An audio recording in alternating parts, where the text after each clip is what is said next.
Good evening. Today's verdict by the Honorable Supreme Court allowing the ancient practice of Jallikattu is welcome. No sane person, least of all I, would accept animal cruelty, and I am glad that the court determined that Jallikattu does not involve animal cruelty, especially with the new state amendments. That said, this is the time to ask a few pertinent questions of selectivity and double standards when it comes to Hindu religious and ritualistic practices.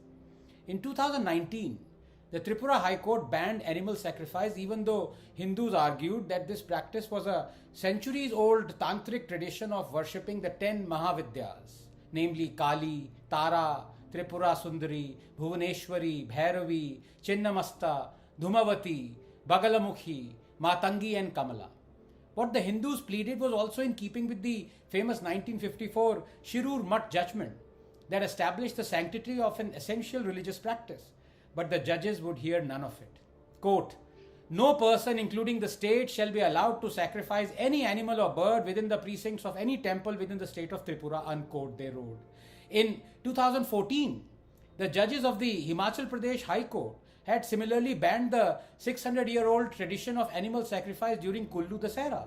In 2017, the quasi-judicial NGT ordered a ban on the tolling of bells and the chanting of shlokas by devotees at Amarnath. Praise the Lord, they simultaneously didn't allow the delivery of azan through a loudspeaker there. Or perhaps they indeed did, but the vagaries of the state have meant the order is yet to reach Bholenath's abode. The question to be asked is, why should only the religious Hindu be prevented from conducting animal sacrifice? If the state is against animal sacrifice, and laudably so, then shouldn't it be against all animal sacrifices conducted in the name of religion? But is that the case? If the honorable courts object to the taking of the life of an animal through a religious ritual, do they have the guts to ban halal?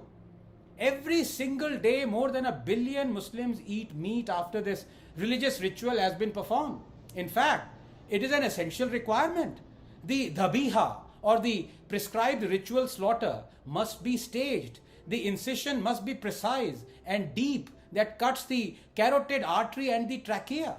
The blood must be drained completely. This while the animal is still alive. The head of the animal must be aligned to the Kaaba, and it is essential that Bismillahir-Rahmanir-Rahim be uttered. Furthermore, only a Muslim can perform the slaughter. So according to the honorable judges, this isn't a ritual. In fact, this ritualistic practice has been deemed so cruel in many European countries that it is mandatory to stun the animal before performing halal. But do our judges have the courage to shun selectivity when it comes to animal rights? Hindu festivals and celebrations and sporting events are easy target, be it Kambala or Jallikattu as was previously the case, or Naga Panchami, or even kite flying during Makar Sankranti, or believe it or not, restricting the height of the Dahi Handi during the Janmashtami festival. The judges have capped the human pyramid height to 20 feet, saying anything above would inflict harm to the participating humans. Quote, "We only know of Krishna stealing butter. Did he also indulge in acrobatics while stealing it?" Mock the judges. I want to ask these judges, what happens to all their mockery and colorful retorts when it comes to Muharram, where tens of thousands of Muslims openly inflict serious bodily harms to themselves and to others with whips laced with steel claws that stab deep into the devotee's flesh amidst chants of Ya Abbas, Ya Abbas? Is that not inflicting harm? But do our milords have the guts to ban this ritual during Muharram? It is the same with banning crackers during Diwali, but allowing millions of tons of stubble to be burned during the same month, or millions of trees to be cut during Christmas, or allowing fireworks during New Year celebrations, because apparently only Diwali is increasing the carbon footprint and contributing to pollution. The rest are purifying the environment. And for those who blame Diwali for the state of Delhi air every year, here is some perspective.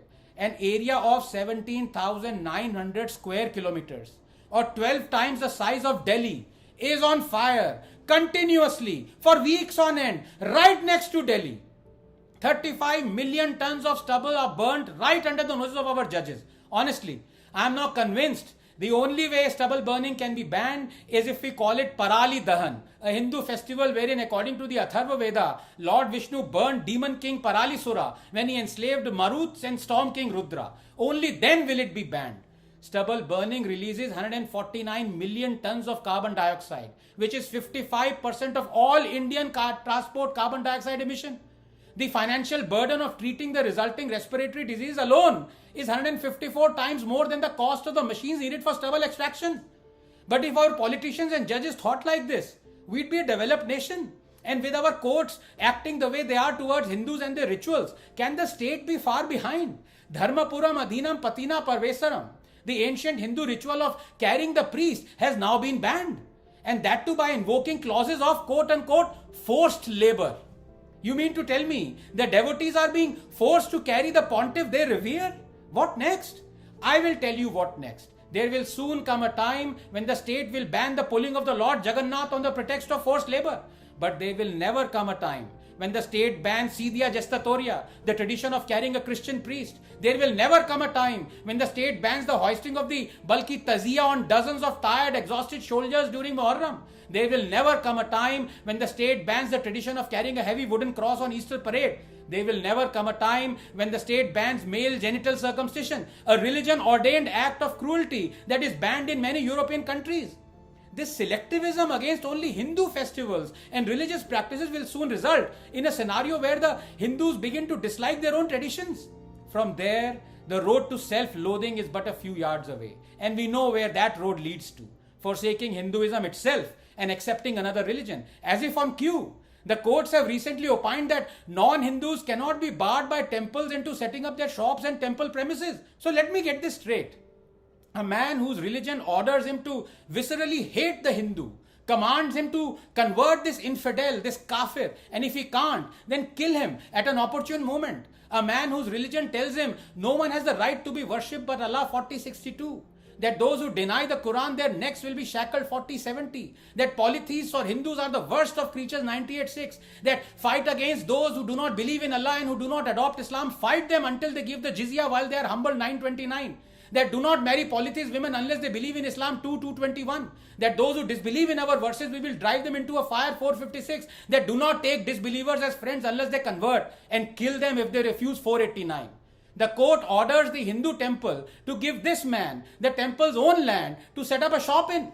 Is there a finer example of how entrenched snubbing of Hindu interests has become? There is no other way of saying this. The camel has begun to sneak into the tent. An open sky awaits.